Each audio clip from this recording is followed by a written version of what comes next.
Hello viewers, আসসালামু আলাইকুম। আমি কানিস, আবারও স্বাগতম কানিস কিচেনে। এবার আপনাদের জন্য আরেকটি নতুন রেসিপি নিয়ে আমি হাজির হয়েছি, কচুর চাক ভাজি। এটি একবার ট্রাই করলে কখনো এই রেসিপির কথা কেউ ভুলবে না। শুধু একবার ট্রাই করে দেখবেন। অল্প সময়ে ঘরোয়া উপাদান দিয়ে এত টেস্টি রেসিপি তৈরি করা যায়, ভাবাই যায় না। দেখুন, আমি ভেঙে দেখাচ্ছি আপনাদেরকে। ভিতরে একেবারে জালি জালির মতো হয়েছে আর কতটা সফট হয়েছে, না খেলে আপনারা কখনোই বুঝতে পারবেন না এতটা টেস্টি। চলুন তাহলে মেন উপকরণে যাওয়া যাক। এটা হলো কচু। কচুর উপরের টুকু নেবেন, মানে মুখের জায়গাটুকু নেবেন, তাহলে বেশি সফট হবে। দেখুন, আমি কেটে ধুয়ে তারপরে চাক করে নিয়েছি। তারপর কাঁটা চামচ দিয়ে দেখুন কিভাবে ছেঁচে নিচ্ছি। আমি এভাবে এক এক করে সবগুলো ছেঁচে নিয়ে ভালো করে ধুয়ে নিব। ধুয়ে দেখুন আমি কিভাবে চিপে তুলে নিচ্ছি। একটু চিপে তুলে নেবেন যেন পানি না থাকে। এখন আমি এখানে হলুদের গুঁড়ো হাফ চামচ, 1 চামচ মরিচের গুঁড়ো, স্বাদ মতো লবণ, হাফ চামচ আদা বাটা, হাফ চামচ জিরা বাটা,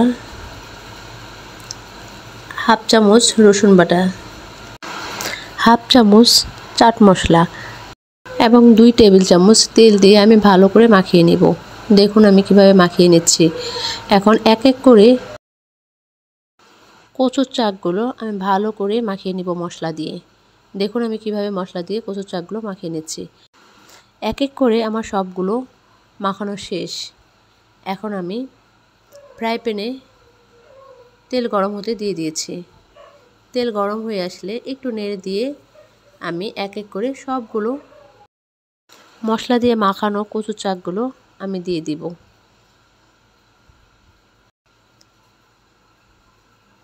দেখুন এক এক করে আমার সব দেওয়া শেষ।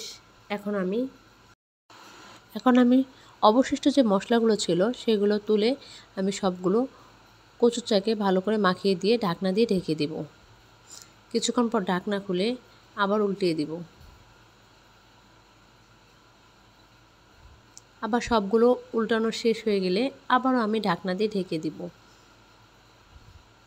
আবারও কিছুক্ষণ পর ঢাকনা খুলে আমি আবারও সবগুলো চাক ভাজি আমি উল্টিয়ে দিব, কারণ এটা ঢেকে দিয়েই ভাজতে হবে, তা না হলে ভালো হয়ে সিদ্ধ হবে না। দেখুন ফাইনালি আমার কচু চাক ভাজি হয়ে গিয়েছে। কত সুন্দর, কত সফট হয়ে গিয়েছে। এখন আমি পরিবেশনের জন্য তুলে নিব। যদি আমার রান্না আপনাদের ভালো লাগে অবশ্যই আমাকে কমেন্ট করে জানাবেন, আমার পাশে থাকবেন, আমাকে লাইক দিবেন, সাবস্ক্রাইব করবেন। আল্লাহ হাফেজ।